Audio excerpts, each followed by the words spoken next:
Baik, Assalamualaikum warahmatullahi wabarakatuh. Untuk kesempatan kali ini saya ingin menambahkan ya beberapa penjelasan terkait dengan praktikum arsitektur dan organisasi komputer begitu ya, karena mungkin ada beberapa yang sudah japri saya dan menyampaikan agak bingung dengan beberapa penjelasan mungkin ya. Jadi sebenarnya memang saya sudah berusaha untuk menyiapkan begitu ya, baik itu berupa materi, ada beberapa yang mungkin dalam bentuk PowerPoint ya, atau ada materi penjelasan yang saya ambil memang dari YouTube dan memang ada yang bahasa Inggris karena menurut saya memang materi tersebut sangat bagus begitu dan memang belum ada versi bahasa Indonesianya begitu. Jadi memang kadang kita harus banyak baca materi-materi yang terupdate begitu ya, dan mungkin memang ada beberapa kendala yang tidak memahami bahasa Inggris, tapi saya yakin sih apabila kita sudah terbiasa membaca, kemudian mendengarkan bahasa Inggris gitu ya, mau itu film-film bahasa Inggris atau sejenisnya, nah insya Allah akan bisa begitu. Jadi memang mau tidak mau, karena memang kita sekarang atau kalian sedang berada di zaman yang serba maju, jadi paham bahasa Inggris adalah sebuah keharusan begitu ya. Jadi kita mulai semoga memang bisa menjadi fasilitator begitu ya. Jadi bisa memfasilitasi kalian untuk belajar lebih banyak mengenai arsitektur komputer. Baik, saya akan bahas di sini saya akan bahas mengenai assembly begitu. Yang pertama mengenai pengantar assembly ini adalah praktikum pertemuan 5 sebenarnya ya. Nanti pertemuan ke-6 kita akan bahas mengenai cara mencetak huruf. Saya akan menjelaskan dulu mengenai teorinya, kemudian nanti saya coba akan simulasikan di emulator 8086 ya. Silakan nanti kalian sudah download terlebih dahulu di Evita. Saya sudah masukkan semuanya di software untuk praktikum arsitektur dan organisasi komputer. Nah, untuk praktikum pertemuan kelima ini, tujuan praktikumnya judulnya pengantar assembly. Tujuan praktikumnya yaitu memahami cara membuat program dengan assembly. Kemudian mahasiswa dapat membuat dan mulai membuat program assembly menggunakan emulator 8086.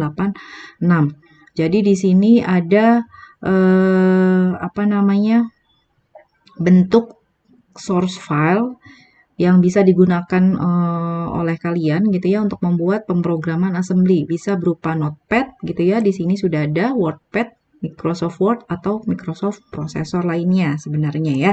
Tapi di sini filenya ini harus punya kemampuan untuk menyimpan ekstensi yang bentuknya ASM ya.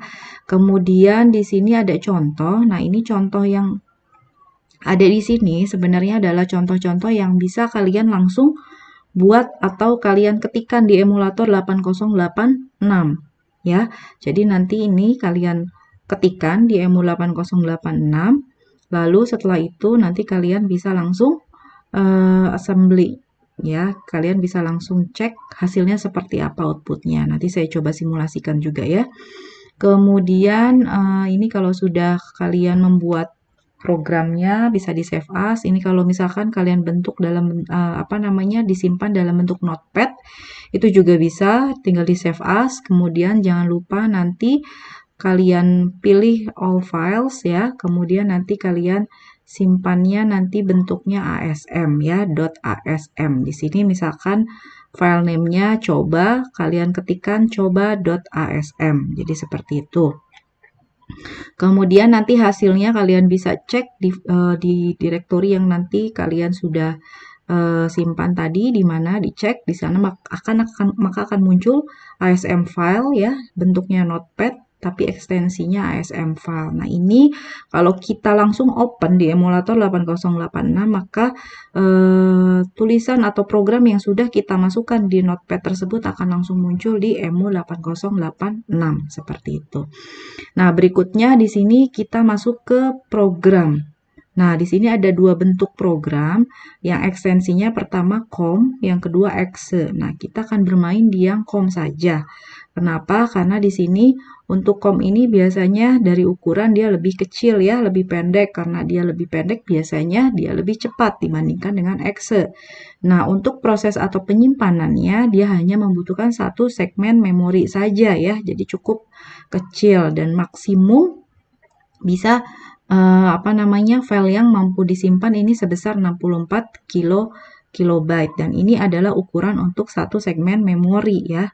Dan ya, oleh karena itu memang jadinya dia cukup untuk disimpan dalam satu segmen ya. Kemudian yang berikutnya kalau yang exe, nah ini bedanya dia lebih panjang dari yang COM namun dia jadinya lebih lambat performanya. Nah, karena ukurannya lebih panjang sehingga dia butuh lebih dari satu segmen ya. Jadi lebih dari satu segmen memori. Ukuran filenya ini bisa sampai tak terbatas ya, sesuai dengan ukuran memori yang ada. Nah, berikutnya di sini ada beberapa ketentuan apabila teman-teman mau membuat pemrograman assembly. Yang pertama terkait dengan angka.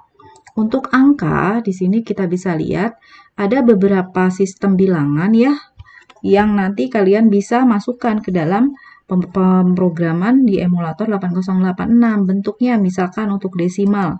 Untuk desimal biasanya nanti angkanya kalau kalian mau menuliskan misalkan 150 bentuk desimal. Nah, kalian bisa menuliskan 150 belakangnya ditulis huruf D. Atau kalau kalian tidak menggunakan keterangan di belakang angka, misalkan kalian menuliskannya hanya 150 gitu ya. Nah, berarti otomatis nanti si EMU8086 akan membacanya atau akan mengenalinya sebagai bilangan desimal.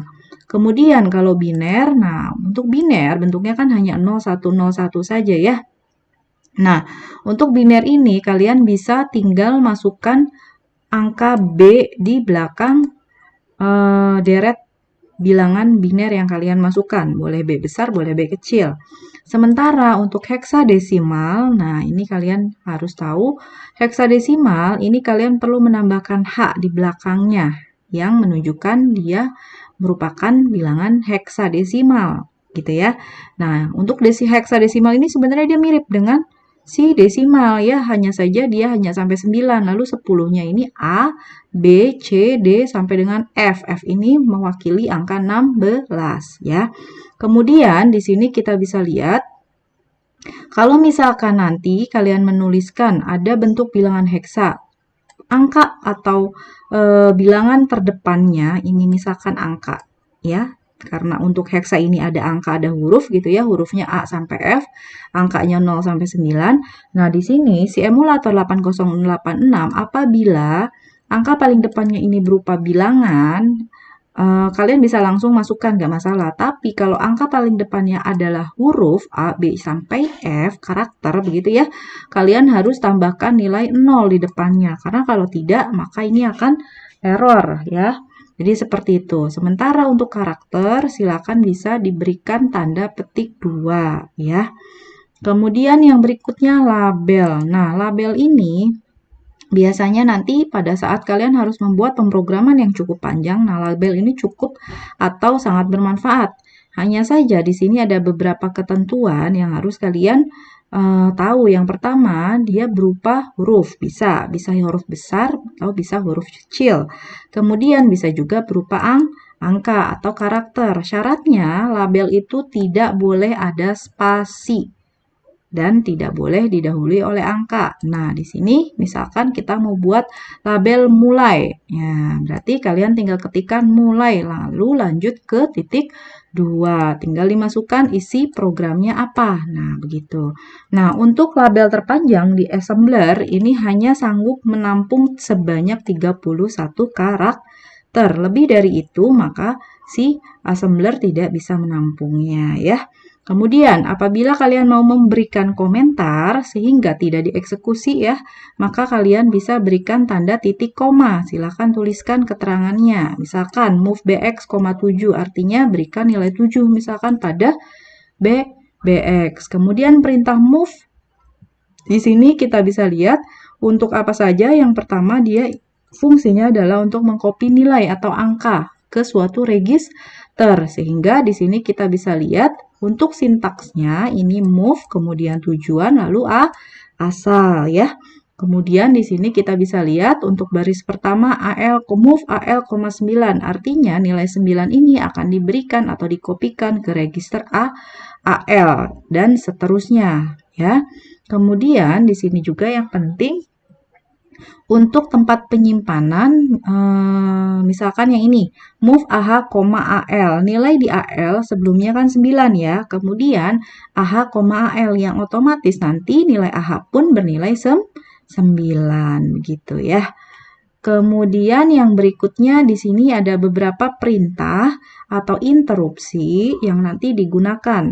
Misalkan interrupt, nomor interupsinya berapa? Misalkan interrupt 21H. Nah, untuk masing-masing nomor interrupt ini ada penjelasannya, ada deskripsinya, dan ada tugasnya masing-masing, begitu ya.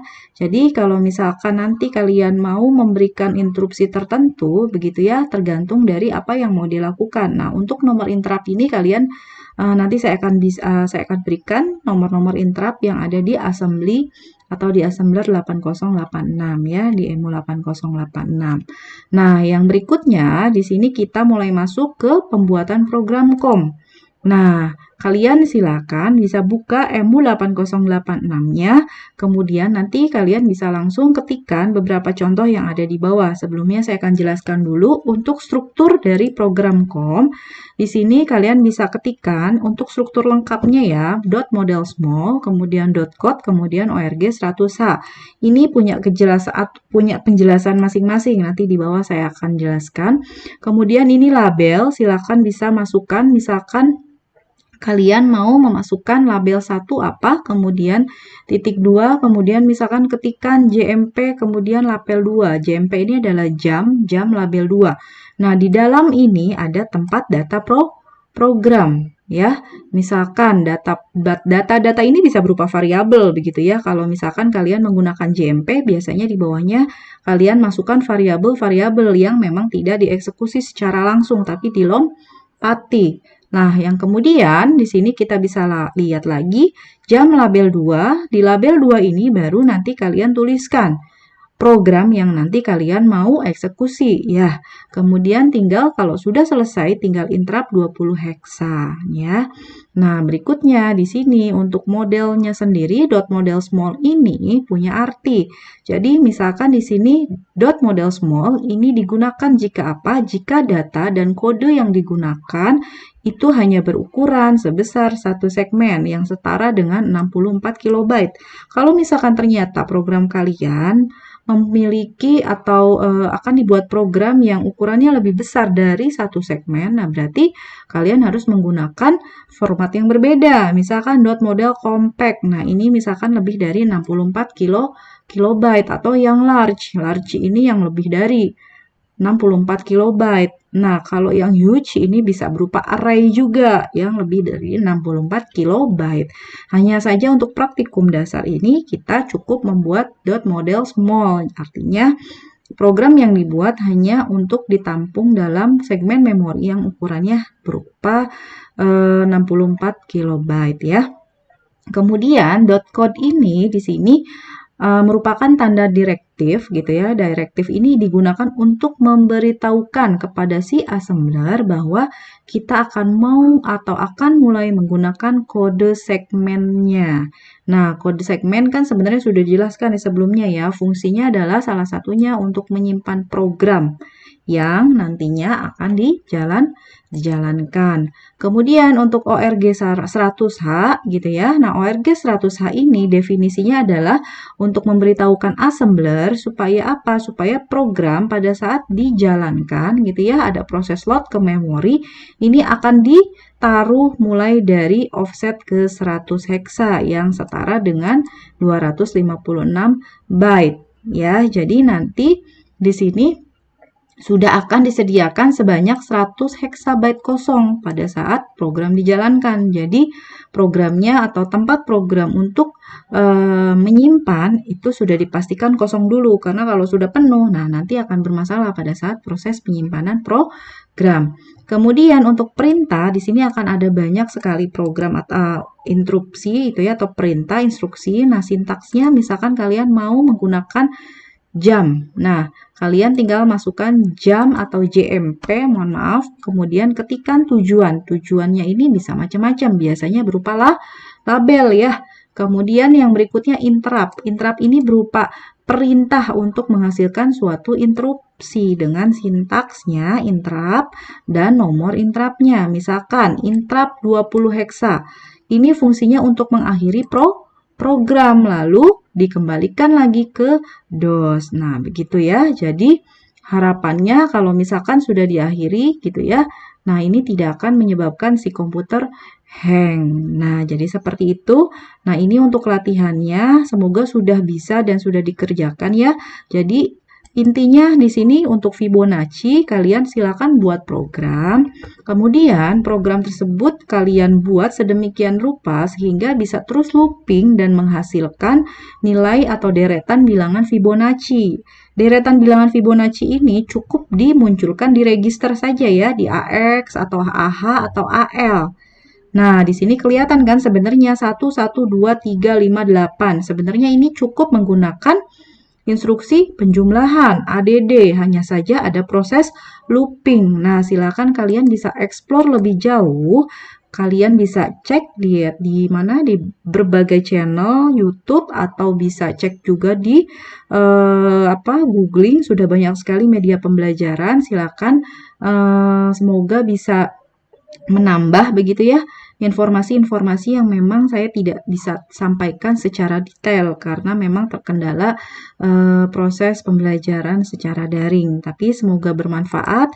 Sekian untuk praktikum pertemuan kelima. Selamat belajar. Assalamualaikum warahmatullahi wabarakatuh.